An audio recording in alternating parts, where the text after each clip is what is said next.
Assalamualaikum warahmatullahi wabarakatuh.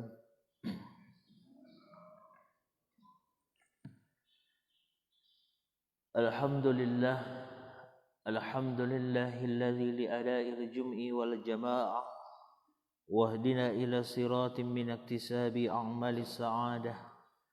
Asyhadu an la ilaha illallah wahdahu la syarika lah wa asyhadu anna Muhammadan 'abduhu wa rasuluhu la nabiyya ba'dah.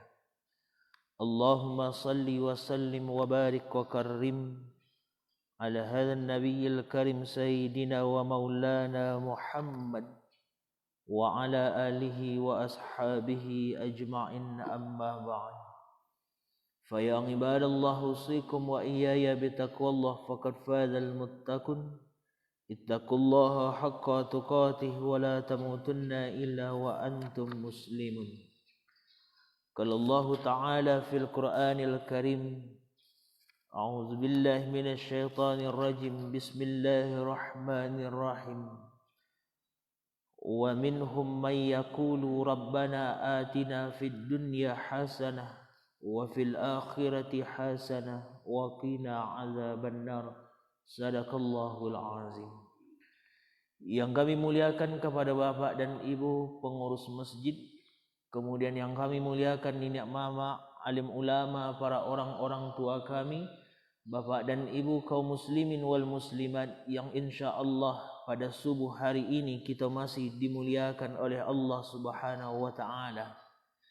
Kembali pada subuh ini kita ucapkan rasa syukur kepada Allah Subhanahu wa taala atas segala nikmat yang Allah berikan kepada kita, atas segala nikmat yang Allah berikan kepada kita, sehingga Allah menyebutkan dalam Quran, aqimis salah liduluki syamsi ila ghasaqil lail.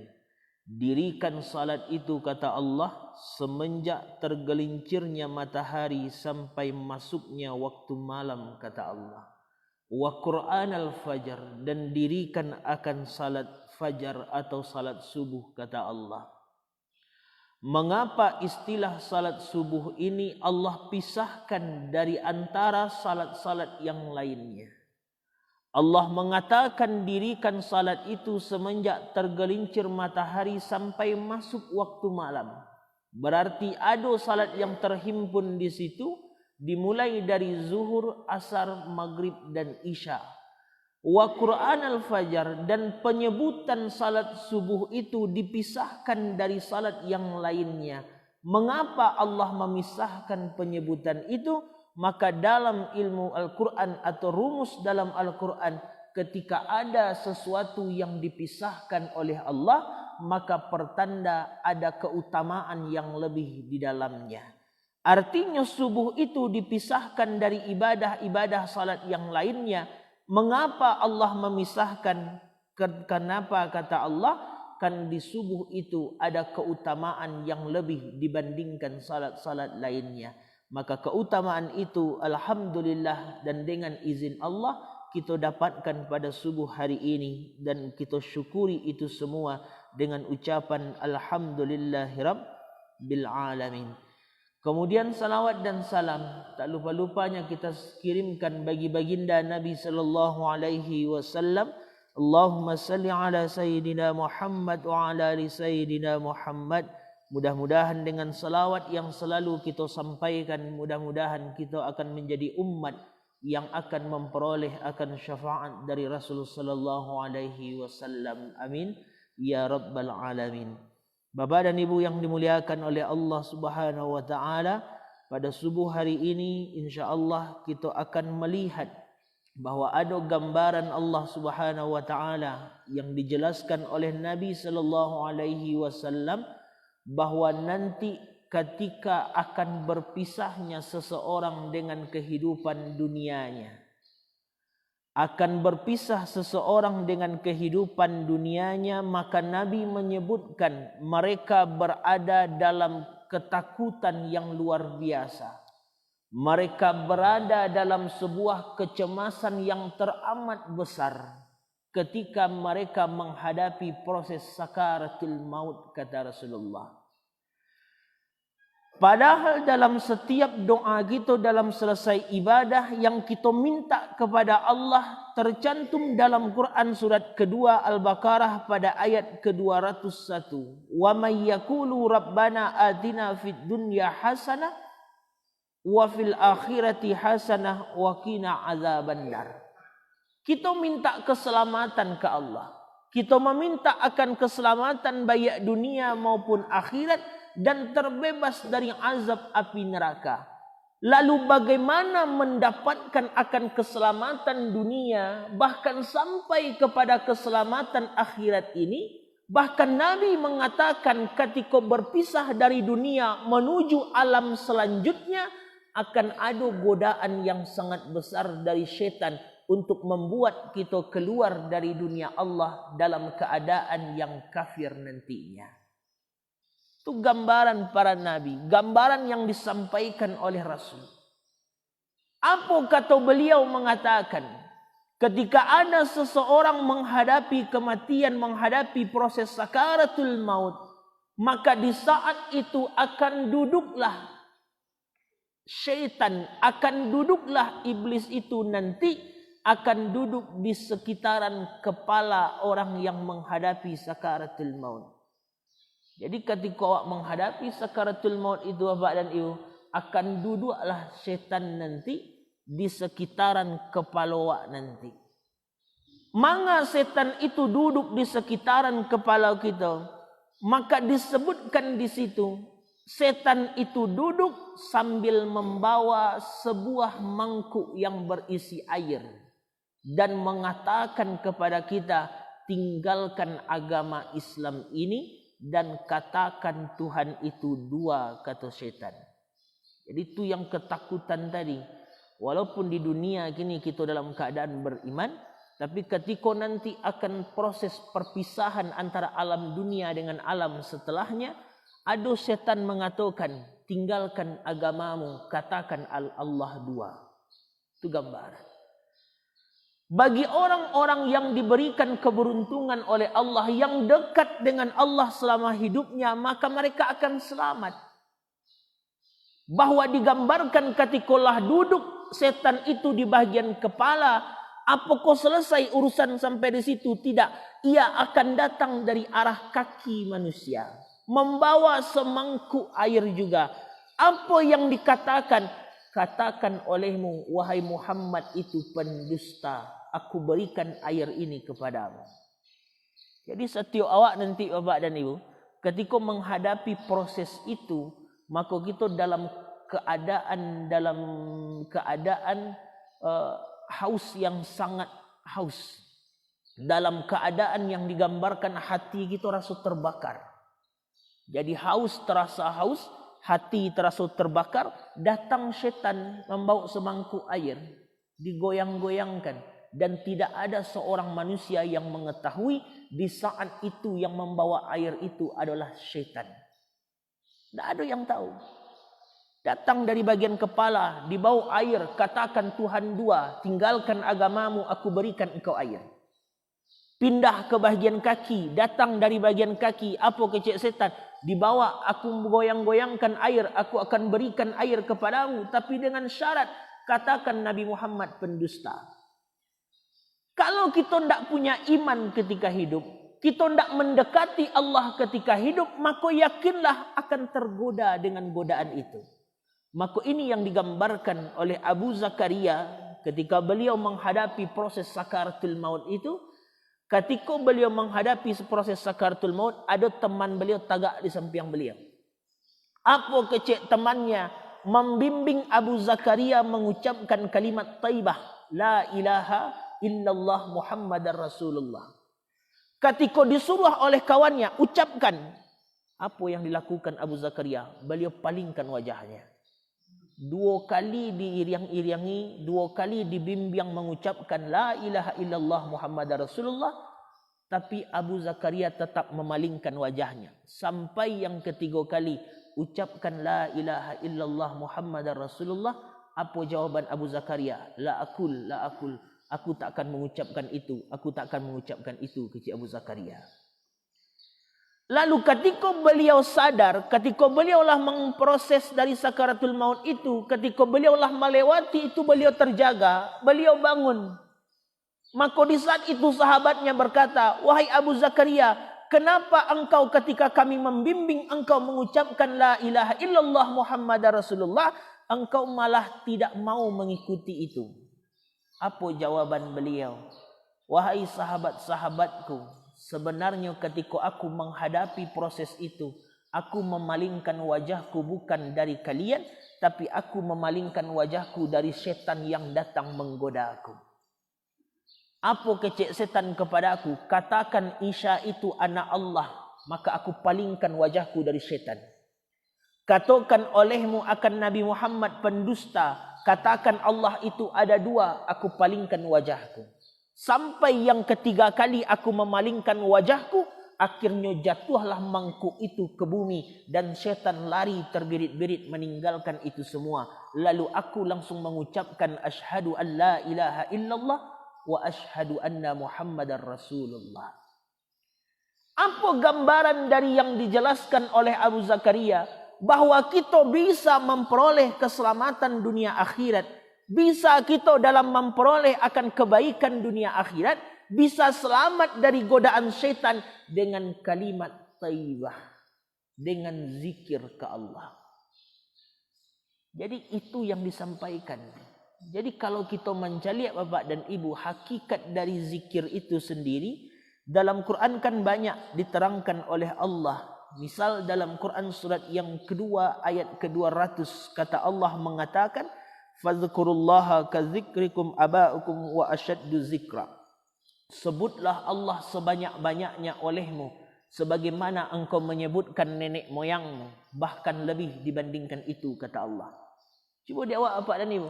Ada keluarga kita yang terpandang pasti selalu kita sebut. Ada keluarga kita, orang tua kita, inyak kita sebut. Karena saking bangganya kita. Allah sebutkan, sebut namaku melebihi itu kata Allah. Artinya banyak zikir kata Allah. Juga nanti ditemukan dalam Quran surat yang kedua ayat 152. "Fadhkuruni adzkurukum." Ingat aku akan ingat kepadamu. Sebut aku akan ingat kepadamu. Juga ditemukan dalam Quran surat yang keempat ayat 103. "Fa iza qadaitumus shalah fadhkurullaha qiyaman wa qu'udan wa 'ala junubikum." Selesai engkau salat, ingat aku berdiri, duduk maupun tidur. Dan juga ditemukan dalam Quran surat yang ke-8 ayat 45. Kata Allah mengatakan, "Wadhkurullaha katsira." Dan ingatlah aku sebanyak-banyaknya kata Allah. Kok dalil? Jadi Allah lah memerintahkan, Allah lah menganjurkan kepada kita, kecil Allah ingin engkau selamat dunia akhirat, ingin engkau ketika proses perpisahan dengan dunia itu selamat, kuncinya zikir. Makanya Ibnu Abbas di dalam menafsirkan ayat-ayat tentang zikir ini, apa kecil Ibnu Abbas mengatakan, dalam setiap macam ibadah Allah memberikan kelonggaran. Kita lihat salat Bapak dan Ibu. Salat itu ketika kita dalam perjalanan boleh nanti dijamak bahkan dikasar. Ada keringanan. Puasa ketika tidak sanggup nanti misalkan boleh dengan qada, ada dengan fidyah, tergantung kondisinya apa nanti yang membuat fidyah atau qada. Dalam ibadah lain haji boleh tidak berangkat kalau belum mampu. Tapi beliau mengatakan dalam setiap ibadah yang Allah perintahkan ada kelonggaran kecuali satu, yaitu zikir. Jadi zikir itu tidak ada kelonggaran. Lah diharuskan kata Ibnu Abbas, apapun keadaan manusia yang hatinya itu bisa berzikir kepada Allah. Bahkan Nabi Isa juga pernah mengatakan, apa kata Nabi Isa mengatakan, beliau pernah menyampaikan, ketika seseorang nanti lah diletakkan di tepi kuburan, maka di saat itu Allah akan berkata kepadanya, "Wahai hambaku," kata Allah, "engkau selama hidup selalu menyucikan dirimu di hadapan manusia, tapi engkau tak pernah menyucikan dirimu di hadapanku," kata Allah. Jadi Bapak dan Ibu, kalau di hadapan manusia akan luar biasa. Kita tampil dengan sebaik-baiknya. Dicari caro supaya awak nampak rancak dek orang. Dicari caro kini ko supaya kita kelihatan baik oleh orang lain. Segala cara kita lakukan. Bagaimana kita rancak dalam pandangan manusia. Tapi kita lupa berusaha semaksimalnya menjadikan diri tampak baik di hadapan manusia. Tapi kita lupa menyucikan diri kita di hadapan Allah Subhanahu wa ta'ala. Itu gambaran. Apa kau hanya sampai di situ? Setiap hari Allah berkata, apa kecil Allah, kata Nabi Isa, wahai hamba-hambaku, kenapa engkau tak ingat kepadaku? Padahal engkau hidup penuh dengan kebaikan-kebaikanku, kata Allah. Engkau sibuk membersihkan dirimu di hadapan manusia, tapi engkau tak pernah membersihkan dirimu di hadapanku, kata Allah. Itu gambaran. Artinya Allah mengatakan yang di paling sekecil itu, yang seketik itu adalah ingat kepada Allah. Makanya pernah Nabi SAW ketika beliau ditanya oleh Ali bin Abi Talib, ya Rasulullah, apakah amalan yang membuat kami bisa sedekat-dekatnya dengan Allah dan bisa semulia-mulianya di sisi Allah? Maka Rasul menjawab, amalan itu adalah dengan engkau memperbanyak zikir mengingat kepada Allah. Dan apakah semua manusia mesti seperti itu ya Rasulullah? Mesti. Karena Nabi mengatakan la taqumus sa'ah, tidak akan terjadi hari kiamat itu, kata Rasulullah, di mana kata beliau orang-orang telah tak lagi banyak mengingat kepada Allah.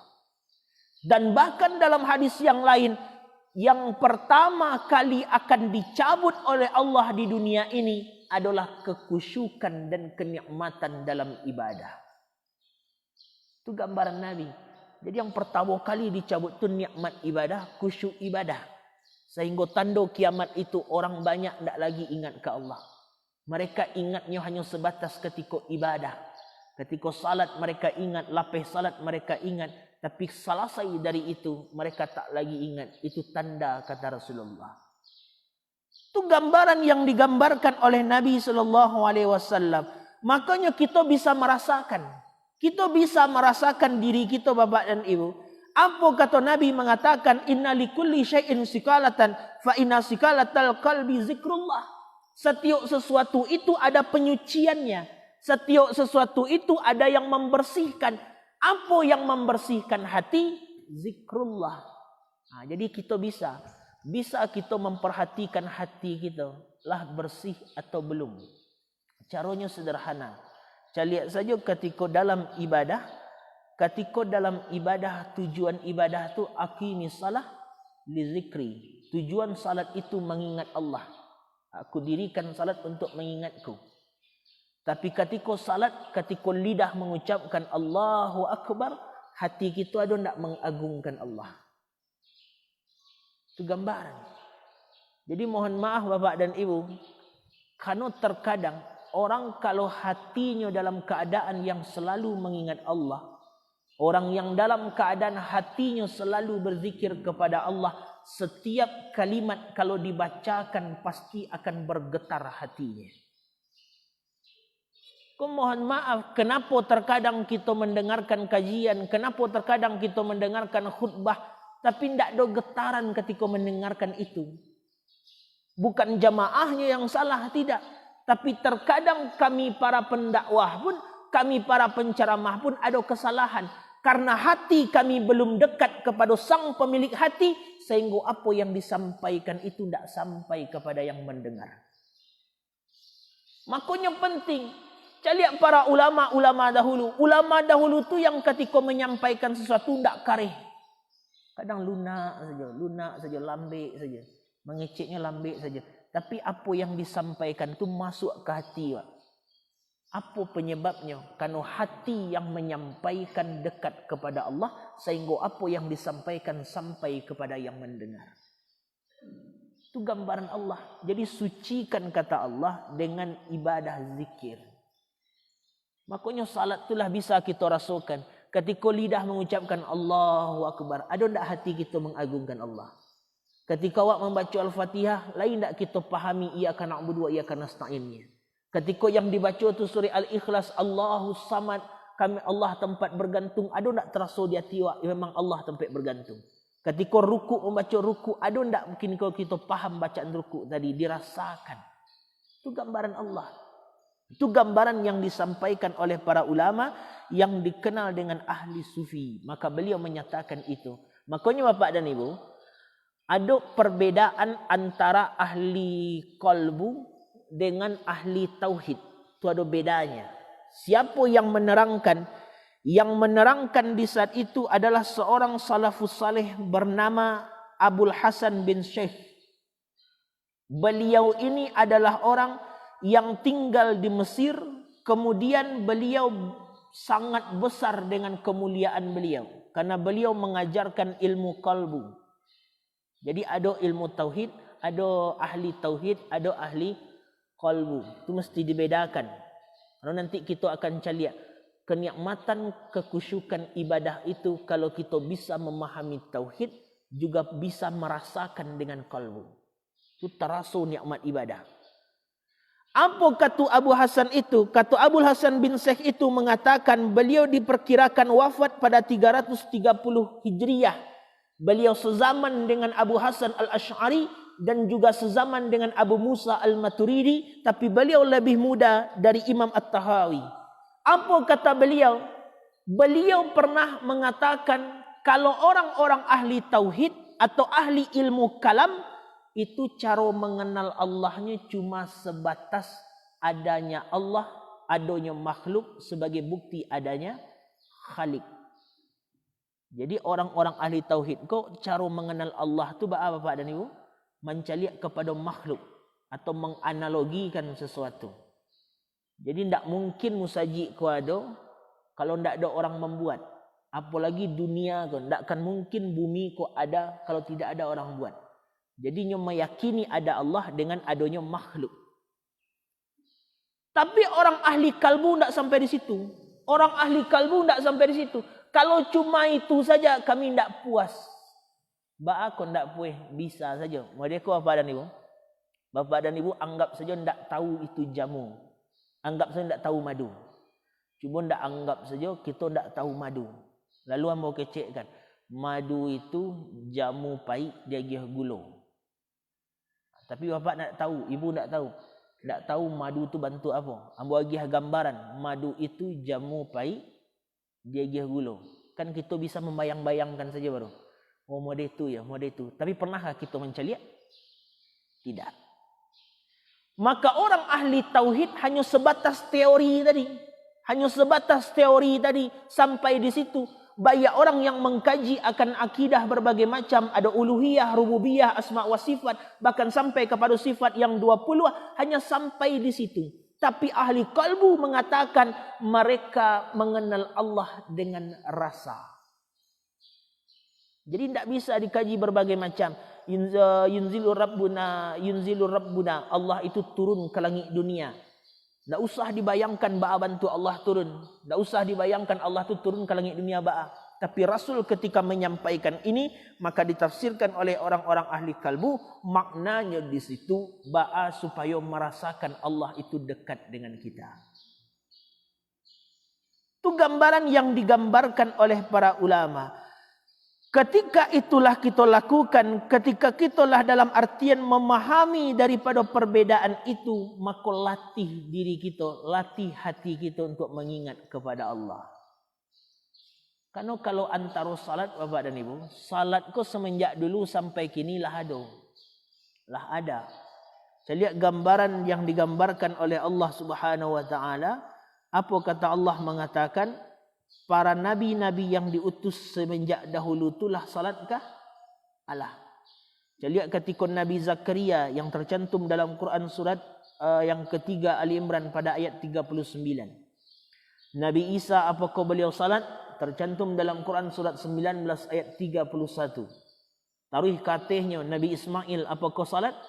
Salat tercantum dalam Quran surat 19 ayat 55. Dan Nabi Musa apakah beliau salat? Salat tercantum dalam Quran surat ke-20 ayat ke-14. Ketika perintah salat itu diperintahkan kepada Nabi Musa alaihi salam, Ada yang menarik di saat itu. Ada yang menarik. Apa yang menarik? Dalam ayat Quran surat 20 ayat 14, innani annallahu la ilaha illa ana fa'budni wa aqimis salah li zikri. Sebelum Allah menyuruh kita salat, Allah mengecekkan, innani, kenali aku.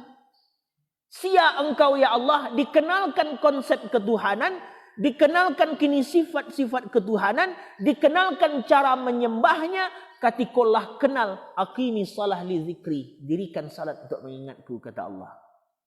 Makanya beda Bapak dan Ibu. Orang dulu tu dengan kita kini kan salat kan beda. Beda. Kenapa orang dulu tu salat tapi akhlaknya baik? Kenapa kita salat tapi akhlak kita masih jauh dari kata baik?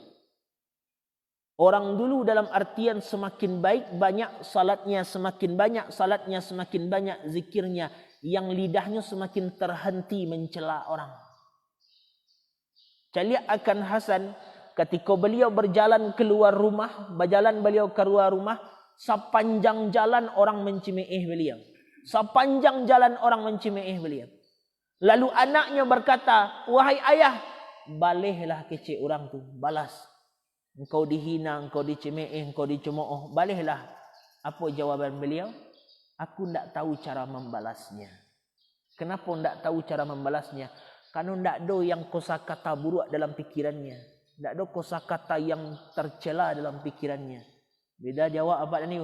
Kalau awak nanti ketika dicela orang agak sakitik saja orang mencela baru lah sambuh kata-kata yang akan dikeluarkan dari pikiran awak. Padahal orang dulu salat, kita salat, tapi akhlak beda. Orang dulu ibadah, kita ibadah, tapi akhlak kita beda. Apa yang membedakan akhlak itu sendiri? Yang membedakan dari proses ibadah, mengenal Allah tu kita yang beda. Makanya orang dulu tu celiak ketika salat. Ada orang salat kenai panah tapi tidak terasa dalam salat. Ada orang yang ketika salat dicabut duri di badannya atau di kakinya ketika salat, tak terasa ketika dicabut. Bahkan ada orang yang salat ketika baru mengucapkan Allahu Akbar lah menggigil badannya. Bandingkan dengan kita. Maka di situ kata Allah, kunci sebenarnya adalah terkait dengan kalbu itu sendiri, kata Allah. Semakin bersih kalbu, semakin bersihlah, semakin dekat dan kenallah engkau dengan Allah Subhanahu wa taala. Makanya nanti bagaimana cara kami ketika mengenal atau bagaimana cara kami untuk membersihkan hati itu, yaitu dengan zikrullah. Zikir itu apakah mudah? Zikir itu apakah tidak ada tekniknya? Ada. Kami belajar dulu Bapak dan Ibu. Ketika kami belajar itu, zikir yang akan memudahkan seseorang, afdalul zikri, kata Nabi, seutama-utama zikir, sebaik-baik zikir, seafdal-afdal zikir itu apa? La ilaha illallah. Yang paling utama. Tapi ketika mengucapkan itu, apakah tidak ada tekniknya? Ada tekniknya. Karena ketika membaca itu tidak ada tekniknya, bahaya. Sama dengan bapak dan ibu, ketika ibu buat randang tu ada tidak caranya ibu? Ada. Ketika membuat randang tidak pakai cara, pasti akan lain rasanya. Makanya zikir juga seperti itu, ada caranya. Ketika caranya tidak bisa dilakukan, zikir tidak sesuai dengan caranya, tidak akan muncul nikmat terasa dalam diri.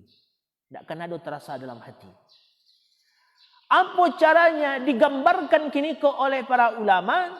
Ketika Nabi mengajarkan kepada Ali bin Abi Talib, bagaimana zikir itu ya Rasulullah? Maka Nabi mengatakan, wahai Ali, pejamkan matamu. Pejamkan matamu. Lalu iringi aku dengan bacaan yang aku baca. Siap dipejamkan mata oleh Ali, maka Nabi membaca la ilaha illallah, diiringi oleh Ali sampai 3 kali diiringi. Dan cuba rasakan kalimat itu ada dalam hati kita. Maka inilah dasar terkait dengan munculnya ilmu tasawuf yang dimulai dari Rasul menyampaikan ke Ali, Ali sampai kepada Hasan Al-Basri, sampai kepada Imam Al-Junaid, Imam Al-Junaid Al-Baghdadi. Beliau adalah seorang sufi yang terkenal. Orang sufi yang terkenal, yang dalam artian orang ahli tasawuf. Saking luar biasanya kedekatan dan zikir beliau kepada Allah. Jadi orang yang sufi yang dakik tu apa dan ibu? Orang dakik ya Allah tu tidak mesti ustaz. Dakik ya Allah tu tidak mesti ulama. Karena hakikat ulama tu sia. Hakikat ulama tu bukan yang dalam artian bisa pandai baca kitab kuning saja, tidak. Yang ulama itu bukan hanya sekadar faham Al-Quran saja, tidak. Tapi yang dikatakan ulama itu adalah orang yang takut kepada Allah. Tidak ada yang lebih ditakuti melainkan takut kepada Allah. Itu ulama. Jadi selama kini kau belum merasakan takut kepada Allah, itu belum bisa disebut ulama. Maka Allah berikan gambaran, siapapun kecuali Allah bisa dekat kepada aku. Tidak mesti orang yang dalam artian kini kau penceramah, pendakwah, ustaz yang bisa dakik. Tidak, siapapun bisa. Asalkan ada niat untuk mempelajari itu. Niat untuk zikir, niat untuk mengingat Allah. Jadi dari hal inilah ketika sampai yang diajarkan oleh Nabi, Nabi mengajarkan kalimat la ilaha illallah. Sebelum kita sampai kepada la ilaha illallah, apakah ada ilmu tasawuf itu? Itu yang mesti diketahui. Karena nanti ada beberapa orang yang mengatakan tidak ada ilmu tasawuf dalam Islam. Maka di sini ketika kita berbicara ilmu tasawuf, maka ketika kita berbicara terkait dengan zikir atau jalan menuju Allah Subhanahu wa taala, jalan mengingat kepada Allah Subhanahu wa taala, maka di sini telah diterangkan terlebih dahulu. Siapa yang menerangkan adalah Syekh Ibnu Taimiyah. Jadi sebenarnya Pak dan Ibu, ilmu tasawuf itu hanya diperdebatkan oleh sebahagian kecil para ulama. Jadi hanya sebagian ketik, bukan banyak, seketik saja. Siapa yang memperdebatkan itu? Kalau kita lihat dari ujung, dimulai dari Andalusia sampai ke Mesir, sampai ke Maroko, Afrika Utara, Aljazair, sampai kini ke semua tempat, tidak ada ulama yang memperdebatkan ilmu ini. Tapi hanya ada satu, yaitu Saudi. Dan bukan mendebat, dan bukan tidak menerima, tapi hanya mengkritik. Apa yang dikritiknya? Salah satunya Imam Syekh Ibnu Taimiyah mengkritik para pelaku ahli tasawuf. Jadi apa itu? Beliau mengkritik mutasawwif, orang yang mengaku sufi tapi ia tidak sufi. Orang yang mengaku kini seorang ahli sufi tapi tidak sufi. Apa itu sufi tasawuf? Adalah orang yang berusaha menyingkirkan kotoran-kotoran di hatinya sehingga muncul kebaikan. Itu tasawuf. Jadi orang yang disebut dengan sufi, hasilnya disebut dengan safa atau tasawuf. Maka Imam Ibnu Taimiyah mengkritik ini. Kecil Imam Ibnu Taimiyah, ada beberapa orang yang salah. Para pelakunya banyak menganggap dirinya sufi, tapi dia tidak sufi. Makanya Imam Ahmad bin Hanbal pernah mengatakan, kata beliau, ada salah seorang golongan namanya golongan Ar-Rohaniyah. Apa itu golongan Ar-Rohaniyah? Orang yang berusaha melepaskan syariat dalam kehidupan. Asalkanlah ingat Allah, sembahyang tak perlu lagi. Asalkanlah ingat Allah, puasa tak perlu, segala ibadah tak perlu. Yang penting ingat Allah. Itu yang dikritik, yang salah tadi. Itu yang salah. Jadi apapun cara supaya sampai ke Allah, jalan menuju Allah itu mesti dengan syariat. Syariat dipahami, barulah jalan menuju Allah. Syariatnya jalih dulu. Ibadah yang kita tunaikan itu jalih. Salat waktu secara fikih kita faham. Secara tata cara kita kini mengerti. Secara tata cara kita memahami. Dan secara akidah kita mengenali siapa yang kita sembah. Itu yang terpenting. Setelah daripada itu beliau mengkritik itu. Bukan ilmunya, beliau hanya mengkritik itu. Yang dikritik oleh orang pelakunya. Ada sebagian orang menganggap dirinya sufi. Tapi mereka tidak sufi, kata Imam Ibn Taimiyah. Ini tergambar dalam ketika dikumpulkan oleh para ulama. Terdapat dalam Majmu' Fatawa pada jilid yang ke-9 dan jilid ke-10. Beliau bercerita tentang tasawuf. Tapi beliau mengkritik para pelaku tasawuf yang menganggap diri tasawuf padahal bukan ahli sufi. Itu gambaran. Katikalah dengan demikian, di dalam itu diajarkan oleh Nabi tadi, semenjak Nabi mengajarkan kepada Ali sampai kepada Imam Al-Junaid, maka di saat itu dari dasar Rasul mengajarkan kepada Ali apa zikir yang paling utama dan bagaimana cara berzikir ya Rasulullah, Nabi mengucapkan la ilaha illallah. Ba'a cara memahami la ilaha illallah. La ilaha illallah. Artinya kan tiada Tuhan selain Allah. Maka di situ ilaha, di kata-kata ilaha itu ada beberapa penafsiran ulama. Ada yang mengartikan ilaha itu tempat condong. Ada yang mengartikan ilaha itu tempat berkiblat. Jadi cara mengartikannya la ilaha, tidak ada tempat kecondongan hatiku ya Allah illallah, kecuali kepada Engkau. La ilaha, tidak ada hatiku berkiblat ya Allah kecuali kepada Allah. Makanya dikenal jugalah zikir la ilaha illallah dengan zikir nafi isbat. Nafi isbat. Nafi itu meniadakan, isbat itu menetapkan. Dikenal zikir la ilaha illallah itu dengan zikir nafi isbat. La ilaha menafikan, tidak ada Tuhan, tidak ada siapapun, tidak ada apapun illallah, diisbatkan, ditetapkan kecuali Allah. Makanya di situ Bapak dan Ibu, tekniknya bagaimana? Walaupun cara awalnya dikenal dengan nafi isbat itu tiada. Maka sebelum namanya nafi isbat mesti ada isbat nama Allah dalam hati. Karena bahaya nanti ketika la ilaha putih hanguk di situ meninggal. Lah tak kecian dia awak ketika meninggal, tidak ada Tuhan. Jadi bahaya meninggalnya. Makanya dalam kajiannya isbatkan Allah dalam hati dulu. Ada Allah dalam hati dulu. Bagaimana mengadakan Allah, merasakan Allah dalam hati dengan zikir. Latihan zikir. Makanya dalam beberapa kelompok, dalam beberapa orang yang mencari jalan Allah ini, ada diistilahkan dengan zikir ismuzat. Ada yang mengistilahkan setelah zikir ismuzat masuk ke zikir lataif. Zikir ismuzat itu bagaimana? Mengucapkan kalimat Allah, Allah, Allah, Allah saja diucapkan dalam hati. Baca Allah, Allah, Allah sampai terasa Allah itu ada dalam hati. Ucapkan Allah, Allah, Allah, Allah, Allah saja dulu. Setelah itu sampai kepada nanti, lepas daripada itu masuk kepada zikir lataif. Nanti apa yang dikatakan dengan lataif? Lataif itu ulama sufi mengatakan ada 7 alat pembuat dosa dalam diri manusia. Dalam diri awak ada 7 yang membuat awak berdosa. Ada sifat dosa yang muncul dari 7 itu.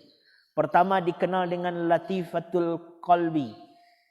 Dari latifatul qalbi itulah munculnya musyrik, kesirikan kepada Allah dan kekafiran kepada Allah.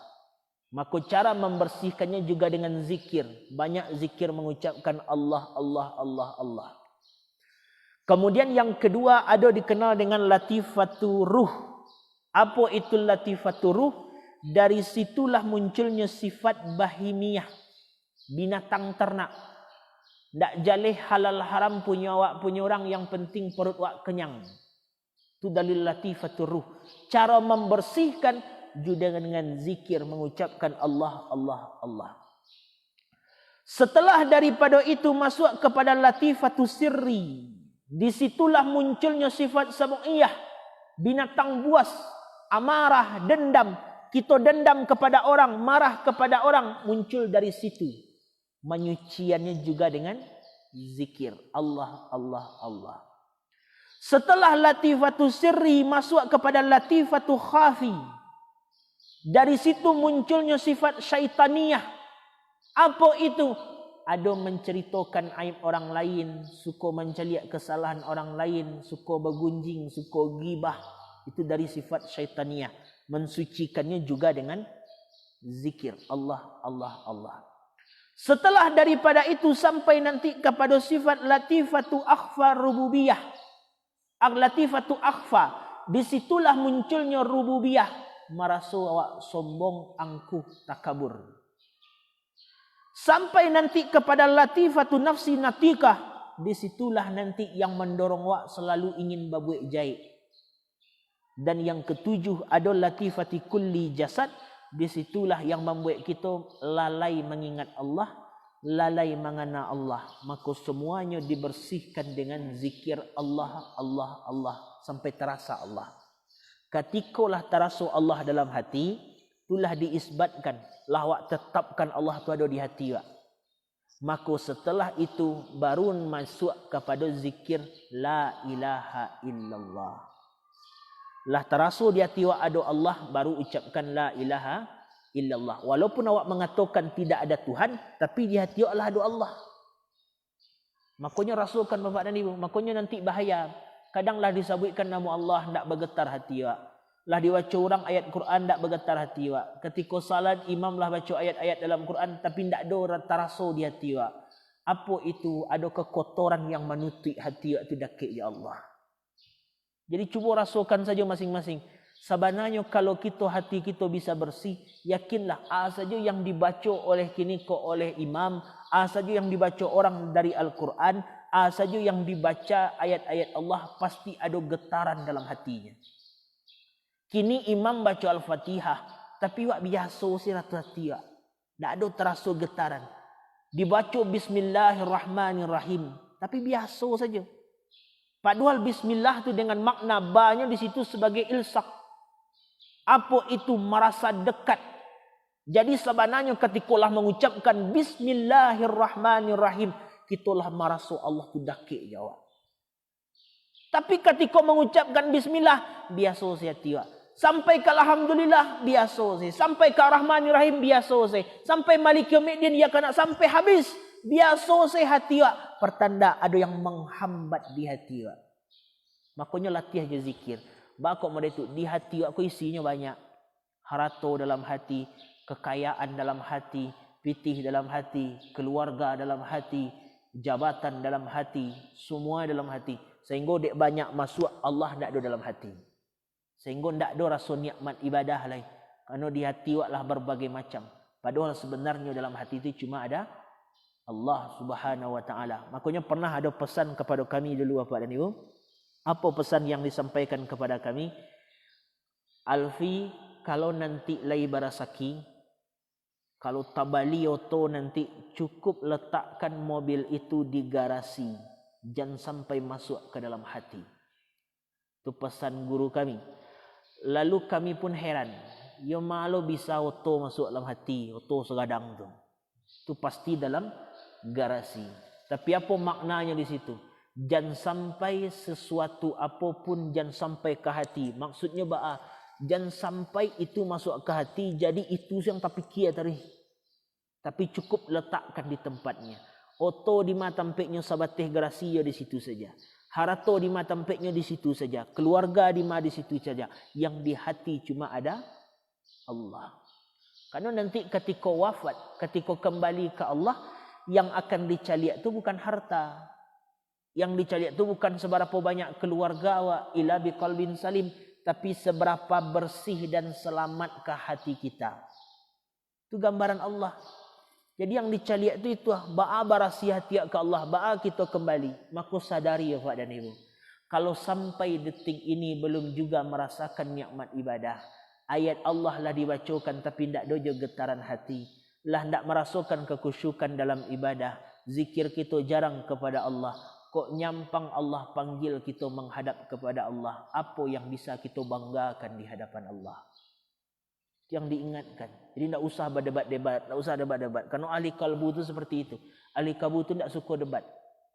Ahli kalbu itu tidak suka dalam artian berdebat, suka menyalah-nyalahkan, membid'ah-bid'ahkan, tidak.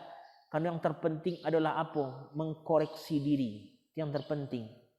Makanya koreksi diri kita sampai ini. Lah barakah dakik wak. Karena ulama mengatakan hati itu sama seperti lalat yang hinggap di makanan. Lalat tu ketika hinggap di makanan, kalau cuma di usia seketik pasti balik. Di usia seketik pasti balik. Tapi cubalah di usianya dengan cara yang luar biasa. Usia bahkan semprot guys, mati. Maka itu hati manusia. Hati itu kalaulah ada kekotoran, cuma seketik saja istighfarnya astagfirullah. Siap sembahyang saja, kotornya tu ada aja bro. Kita tambah terus. Tapi bersihkan dengan sebersih-bersihnya, istighfarnya banyak, zikirnya banyak, maka berasia. Maka hati itu kata ulama sama seperti kaca dinding yang tembus pandang. Orang kalau hatinya berasia bisa melihat Allah, seolah-olah merasakan adanya Allah. Tapi kalaulah ada kekotoran, kotor itu yang menutup hati tadi, sehingga tidak terasa ada Allah dalam ibadah. Makanya Abu Bakar tu apa ibu? Abu Bakar tu ketika sembahyang Allahu Akbar menggigil badannya langsung. Menggigil badan Abu Bakar ketika mengucapkan Allahu Akbar. Saking mengagungkan beliau dengan Allah, saking beliau paham makna Allah Maha Besar. Itu gambaran. Dan itu juga yang pertama kali diajarkan oleh Allah kepada Rasulullah. Saya lihat wahyunya. Apa surat pertama diturunkan Allah kepada Rasulullah pada niku? Iqra bismi rabbikal ladzi khalaq. Saya lihat bacalah kecil Allah bismi rabbika dengan nama Tuhanmu. Bismi rabbika itulah yang dipakai oleh para ulama bahwa pengajaran pertama yang diajarkan Allah kepada Rasul adalah zikir, yaitu mengucapkan nama Allah, Allah, Allah. Makanya ketika di Makkah beliau itu belum dapat perintah ibadah. 52 tahun beliau dan sekian tahun beliau di Makkah, beliau belum dapat ibadah. Manga beliau hanya berdakwah mengenalkan Allah kepada masyarakat ketika itu. Mengenalkan masyarakat kepada umat setelah itu, barulah nanti ketika akan hijrah ke kota Madinah, perintah ibadah salat baru didapatkan. Maka itulah gambaran Allah. Dalam ibadah mesti engkau ada akidah.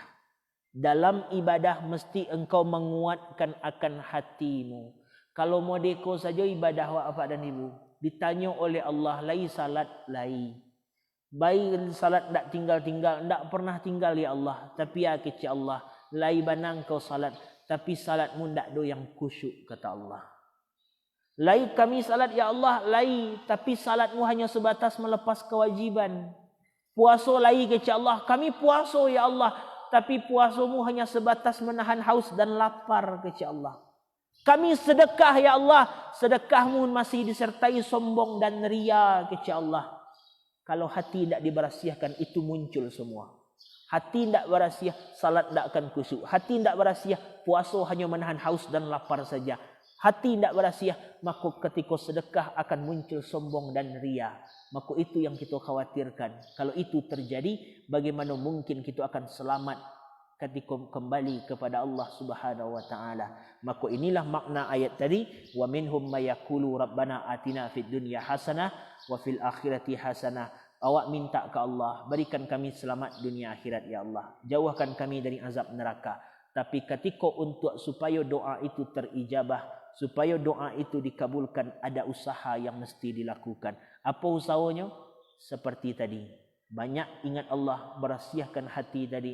Karena dalam diri kita banyak sifat-sifat yang sifat itu kadang membuat kita lalai kepada Allah. Ada tak sombong dalam hati Wak? Ada, pasti pernah kita sombong. Ada tak kita menceritakan orang lain? Ada, pasti kita ada menceritakan orang lain. Pasti ada kita menceritakan buruk orang lain, mencari salah orang, pasti. Maka itu semua bersihkan sebelum Allah memanggil kita nantinya. Ketika kitalah banyak zikir, ketika kitalah banyak mengucapkan kalimat at-taibah, maka insya-Allah ketika berpisah dengan dunia pun kita akan kembali dalam keadaan yang baik. Kita akan kembali, karena orang dikatakan mereka akan kembali kepada Allah sesuai dengan kebiasaannya. Kalau biasa wak elok-elok ketika di dunia Allah, biasa mengucapkan yang baik, ketika akan wafat pun juga dalam keadaan yang baik. Tapi ketika banyak yang buruk terkerjakan, maka kebanyakan orang tadi kecil Nabi akan wafat sesuai dengan kebiasaannya. Maka biasalah menyebut nama Allah, biasalah zikir ke Allah, biasalah mengenal Allah. Maka ketika wafat kita akan ingat juga kepada Allah dan kita juga akan ucapkan kalimat taibah itu. Maka inilah mudah-mudahan kita mohon kepada Allah, mudah-mudahan dengan segala amal ibadah yang kita kerjakan diterima oleh Allah Subhanahu wa taala. Segala dosa-dosa kita mudah-mudahan diampuni oleh Allah Subhanahu wa taala, dan mudah-mudahan kita hidup dalam keadaan beriman. Mudah-mudahan sampai wafat pun Allah tetap berikan iman itu kepada kita. Dan mudah-mudahan kita subuh ini berkumpul di rumah Allah Subhanahu wa taala sesuai dengan gambaran Allah dalam Quran, yauma izin tuhaddisu akhbaraha. Pada hari itu semua tempat akan menjadi saksi. Pada hari itu semua tempat akan mengkhabarkan. Maka mudah-mudahan kita datang ke rumah Allah, mudah-mudahan tampik yang kita duduki ini akan menjadi saksi di hadapan Allah bahawa subuh kita pernah berkumpul di rumah Allah, dan mudah-mudahan kita juga akan dikumpulkan dalam surganya Allah Subhanahu wa taala. Amin amin ya rabbal alamin. Mungkin sekian saja Bapak dan Ibu, mudah-mudahan bermanfaat. Terlebih bagi kami yang menyampaikan, al-fakir adang fillallah, kami hanya sekedar menyampaikan, dan mari sama-sama kita perbaiki diri kita dan kita banyak untuk mengingat Allah Subhanahu wa taala. Terlebih dan terkurang mohon maaf. Wassalamualaikum warahmatullahi wabarakatuh.